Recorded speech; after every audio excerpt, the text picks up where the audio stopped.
Hello students, welcome back to the GN academy classes. Students, previous class में हमने exercise 8.1 NCERT based question जो कि trigonometric ratio पे based थे, हमने उन्हें सॉल्व किया है। स्टूडेंट्स, आज के हम क्लास में trigonometric ratio of some specific angle के बारे में हम पढ़ेंगे। यहाँ पे कुछ स्पेसिफिक एंगल आपको गिवन है स्टूडेंट्स।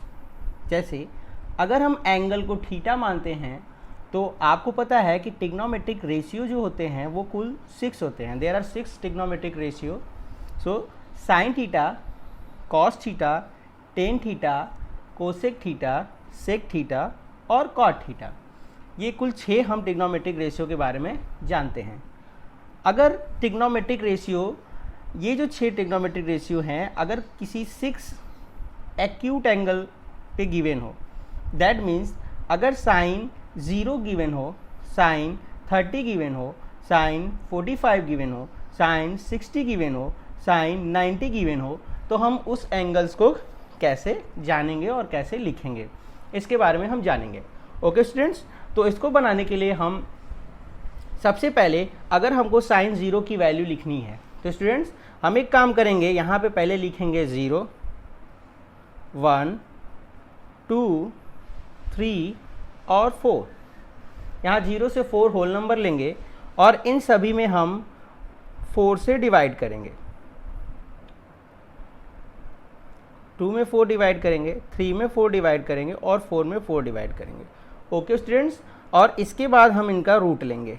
ये हम साइन थीटा की वैल्यू बताने के लिए निकाल रहे हैं।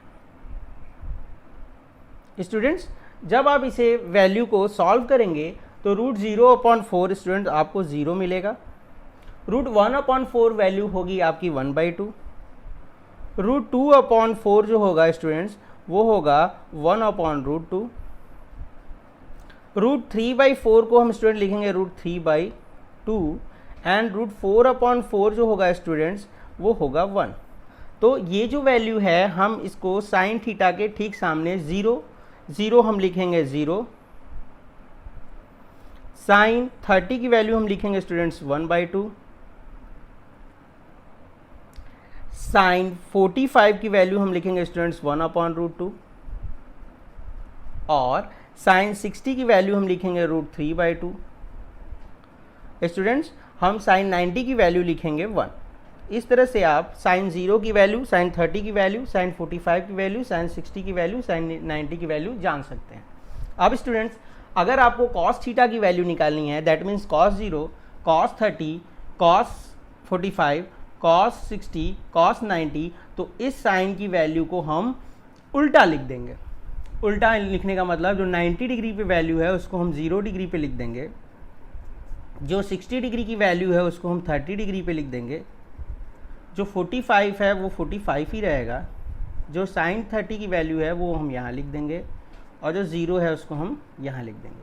बेसिकली जो साइन और कॉस में जो रिलेशन होता है स्टूडेंट्स, वो आपका कॉम्प्लीमेंट्री एंगल का रिलेशन होता है। इसलिए साइन 30 की जो वैल्यू होती है वो कॉस 60 की होती है और साइन 60 की वैल्यू जो होती है वो कॉस 30 की होती है। ओके स्टूडेंट्स, तो यहाँ पे साइन थीटा और कॉस थीटा आपको पता चल गया। आप जानते हैं स्टूडेंट कि sine theta upon cos theta tan theta होता है, इसलिए हम 0/1 करेंगे डिवाइड, तो यहाँ पे वैल्यू आएगी 0। फिर 1/2 और रूट 3/2 को डिवाइड करेंगे स्टूडेंट्स, तो यहाँ वैल्यू आएगी 1/√3। 1/√2 और 1/√2 को डिवाइड करेंगे तो हमें वैल्यू आएगी 1। रूट 3/2 और 1/2 को डिवाइड करेंगे स्टूडेंट्स तो हमें वैल्यू आएगी रूट 3। और 1/0 जो होता है स्टूडेंट्स वो होता है नॉट डिफाइंड। अगर आप किसी भी नंबर में 0 से डिवाइड करेंगे तो आपको वो नंबर नॉट डिफाइंड मिलेगा। ओके स्टूडेंट्स, कोसेक थीटा आप जानते हैं साइन थीटा का रेसिप्रोकल होता है। 0 का रेसिप्रोकल होगा नॉट डिफाइंड 1/0, तो यहाँ पे हम लिख देंगे not defined. Okay students, cosec theta sine theta मतलब साइन 30 का रेसिप्रोकल होगा कोसेक थीटा, तो ये 1/2 है स्टूडेंट, हम लिखेंगे इसको 2/1 दैट इज 2। ये 1/√2 है स्टूडेंट्स को हम लिखेंगे √2। ये रूट 3/2 है स्टूडेंट्स को हम लिखेंगे 2/√3 और 1 है, 1 का रेसिप्रोकल स्टूडेंट्स 1 होता है। ओके स्टूडेंट्स, इसके बाद हम सेक 30 की वैल्यू लिखेंगे। सेक 30 जो होता है कॉस सेक थीटा जो होता है वो कॉस 30 थीटा का रेसिप्रोकल होता है। तो कॉस 0 है 1 है, तो सेक थीटा 1 का रेसिप्रोकल 1, √3/2 का रेसिप्रोकल 2/√3, 1/√2 का रेसिप्रोकल होगा √2, 1/2 का रेसिप्रोकल होगा 2, और 0 का जो रेसिप्रोकल होता है स्टूडेंट 1/0, ये भी आपका नॉट डिफाइंड हो जाएगा। इसके बाद लास्ट वैल्यू जो बचती है कॉट थीटा, स्टूडेंट्स ये टेन थीटा का रेसिप्रोकल होता है। टेन 0 है, 1/0 होगा आपका नॉट डिफाइंड। ओके स्टूडेंट्स, इसके बाद टेन 30 की वैल्यू 1/√3 है, इसका उल्टा √3 होगा। 1 का उल्टा 1 का रेसिप्रोकल 1 होगा, √3 का रेसिप्रोकल 1/√3 होगा, और नॉट डिफाइंड मीन्स स्टूडेंट आपका हो गया कि 1/0 है, और 1/0 का जब आप रेसिप्रोकल लेंगे स्टूडेंट्स तो ये 0 आएगा। ओके स्टूडेंट्स, तो इस तरह से आप trigonometric ratio of some specific angles पे वैल्यू को क्रिएट कर सकते हैं, लिख सकते हैं। नेक्स्ट क्लासेस में हम और भी चीज़ों को जानेंगे। Okay students, till then bye bye.